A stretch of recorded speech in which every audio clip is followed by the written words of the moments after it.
e nos continuamos nun novo capítulo destes xogos que lles encantan a casa con Xiana Albor e a súa natureza salvaxe.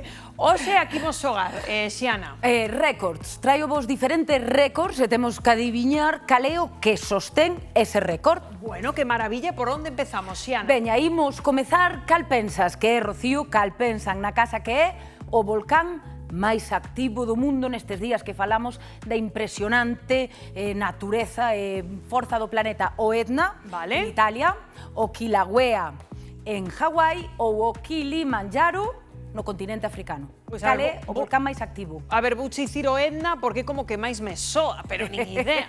O famoso, eu penso que o máis famoso é o Etna, pero neste caso sácalle ese podio do volcán máis activo do mundo, o Kilauea. O Kilauea. En Hawái. Rocío, leva en acción, digamos, en erupción case continua desde o ano 1983. Que me dis? Desde o 1983. De feito, a súa lava que sai a 1000 graus e quen de fundir o aluminio, no 2018 houve un episodio moi violento que formou 700 novas praias e acabou con 700 vivendas. Lieime co tema das praias e as vivendas. Destruiu 700 vivendas e fixo unha morea de novas praias. De feito, o seu nome na lingua indíxena significa o que espalla moito. O 14% da illa de Hawái é volcán. Pero o 14%. Quedo pampa, non? É dicir, non para de botar lava, está así como estamos vendo a imaxe todo o tempo, todo o tempo. Exacto, ás veces para un pouquiño e de pronto comeza de novo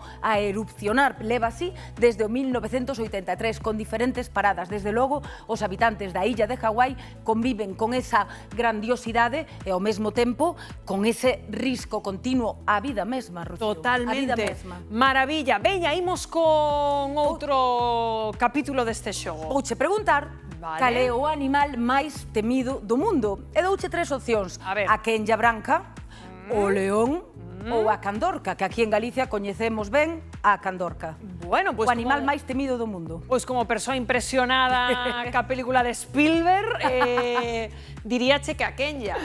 Pois para os humanos, desde logo, eu estou contigo, Rocío, non o podo negar, a quen lla mete un medo que alucinas, pero neste caso o animal que ostenta o podio do animal máis temido do mundo é a candorca. Que me dis? Sí.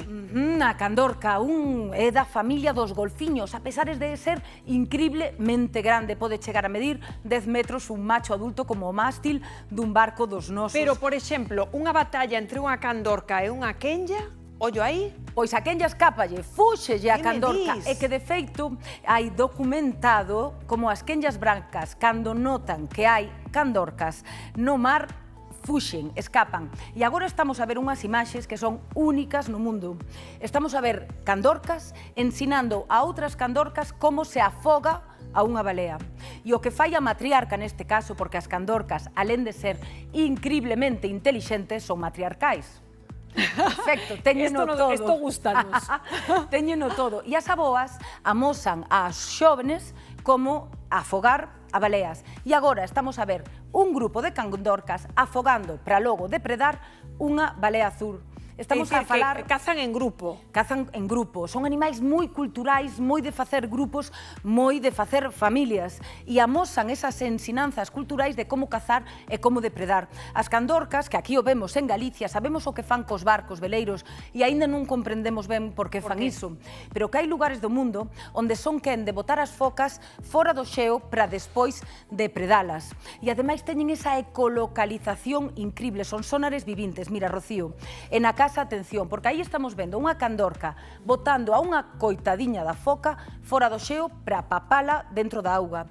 Isto demostra unha increíble cultura de caza, que é algo sorprendente no mundo animal. E, por certo, non quero deixar de dicilo, as candorcas están entre os poucos animais do mundo que pasan pola menopausa igual que a especie humana. Que maravilla. E é algo increíble. Caenme ben e ao mesmo tempo caenme mal.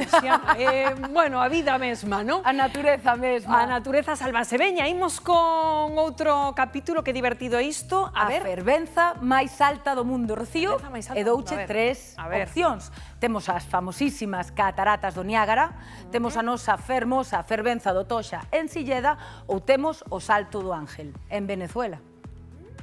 cal crees que é a máis alta? Pois aquí diríache tamén a que me soa máis as do Niágara. Pois outra vez non estás no certo, aínda que o Niágara é bastante cumpridiña. Estamos a falar que o Salto do Ángel no Parque Nacional de Canaima, unha aperta enorme a Venezuela, onde o paraíso se enfrenta ao inferno nestes intres, é 979 metros, Rocío. Estamos a falar de que é tan increíblemente alta que ás veces a auga, antes de chegar á superficie do solo, convértese en néboa. E aquí estamos ver a un venezolano. Pero, Dios mío, a xente tirase dende aí arriba. Este rapaz está como unha... non ten medo, realmente ten algo no cerebro que non lle fai ter medo, e practica o que se chama como salto base, e saltou a fama, e saltou ao mesmo tempo desta Querepacupai Merú, que é o nome que se lle dá a esta fervenza na lingua nativa, saltou cun paracaídas. Así que saltou salto base desde esa fervenza máis alta do mundo. Estamos vendo a comparación con eses predios entre amando o home, non somos quen de superar a natureza. E o bonito tamén destas fervenzas, Rocío, é que ten todo un ecosistema de vida ao seu redor único no mundo. Home, claro, é que según o chanzo no que estes da fervenza, non pode cambiar a estación, incluso. Efectivamente. E iso que estamos vendo? Pois estamos vendo ao piloto estadounidense que se chamaba Jimmy Angel e que se fixo famoso e lle deu o nome ás fervenzas cando sobrevoou esta fervenza e lle deu o nome, quedou abraiado, porque realmente Venezuela é un paraíso na terra. Sen dúbida ningunha, bueno, impresionante. Hai máis? Hai máis, traioche o último de hoxe, A ver. que é o mamífero máis agresivo do mundo. Cal crees que é? Douche tres opcións de novo. O hipopótamo, Sí. ese hipopotamiño, o gorila, ou o ganso, que sabemos especialmente aquí en Galicia o agresivo que é e o ben que coida das granxas. Ten mala leche, sí. Pois, a ver, o hipopótamo? Ti que dis, o hipopótamo? Sí. Por fin, Rocío, vouche regalar un dos bombóns que trouxo Ana Galloso co seu Home, acertei por fin. Por fin acertaches. O hipopótamo é realmente temido. Pero con que esa cariña que ten de bonachón? Ten unha cariña moi bonachona, pero non respeita, por exemplo, nada o orgullo e o amor, porque o hipopótamo, por exemplo, son moi territoriais, e un macho pode chegar a ter ata 30 femias só para ele. O sea, non aprendeu nada do amor libre. Non está deconstruído, non? Efectivamente. E aí estamos vendo un hipopótamo correndo. Pero corre moito, non? Pode chegar a correr ata 30 km/h. De feito, eu que estive na Tanzania, dinche que o animal que máis cuidado tes que ter non é o león, é o hipopótamo. En serio? Francamente, ten Pero moi por qué? mal humor. A territorialidade. É realmente agresivo. Cando está na auga, pode botar aos crocodilos fora da auga. O crocodilo, que ao mesmo tempo pode incluso depredar, pero non hai quen se meta con eles. E manteñen esa territorialidade no seu río. Entón vai protexer de outros machos, de outros animais, incluídos os humanos, o seu pedaciño de río. De feito, pode chegar a atacar a humanos que vayan nunha canoa polo río. E ademais, se nese momento hai crías ao redor, porque mira que os hipopótamos son dos poucos animais, aí estamos vendo unha mamaiciña coa súa cría que paren debaixo da auga. Ah, sí? Igual cos cetáceos ou os sirénidos, algo moi pouco habitual nos mamíferos, é completamente anfibio. Bota o día na auga e bota a noite, xa pode sair a comer erva á terra, que é onde vai estar un pouquiño máis tranquilo, pero aínda así non te achegues nunca, xamais a un hipopótamo. Claro, é que vendo, é dicir, que é mellor, buceador ou onde está máis a gusto o hipopótamo? Está Baixo a auga ou sobre a auga ou lle dá igual? Eu penso que máis na auga, pero ti máis eu estaríamos millor ben alonxadiños del na auga e na terra, porque iso que estábamos a ver é unha cousa moi típica dos hipopótamos. Defeca e dalle coa coliña como se fora un abano para botar as feces, mira, Rocío. A ver. É que mirade por Dios na casa, está a botar, eso que está a facer así, Esparcendo as feces? Sí, como cando un home vai ao servicio e despois fai iso, pois igual fai os Sí. hipopótamos, non estou comparando aos homens os hipopótamos, só a meu ex. Pois o que está facendo é botar esas feces todas para o redor, para marcar ese territorio seu que vai protexer con eses dentes tan grandes que, ademais, coméntoche que medran a vida toda, non deixan de medrar. Non lle paran de medrar os dentes. Bueno, pois, maravilla, un saúdo pro ex de Xiana Albor, tamén, maravilla, como sempre, compañeira, grazas por contarnos a vos. cousas tan interesantes sempre aquí no noso termómetro.